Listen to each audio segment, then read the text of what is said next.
గణపతి శిల్పం, కుమారస్వామి, సూర్య భగవానుడు, దుర్గమ్మ వారి విగ్రహాలు ఉంటాయి. ఇక్కడి కుమారస్వామికి అన్ని చోట్ల కనిపించేలా కాకుండా 6 ముఖాలుండి వెనక్కి తిరిగి ఉన్న నెమలి ఉండడం విశేషం. ఇక్కడి సూర్య విగ్రహాన్ని మన భారతదేశంలోనే తొలి సూర్య విగ్రహంగా చెప్తుంటారు.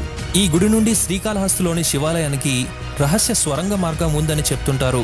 అప్పట్లో కాళహస్తి నుండి గుడిమల్లం ఆలయానికి వచ్చి పూజలు చేసి తిరిగి అదే స్వరంగ మార్గం గుండా వెళ్లిపోయేవారని ఇప్పటికీ చెప్తుంటారు.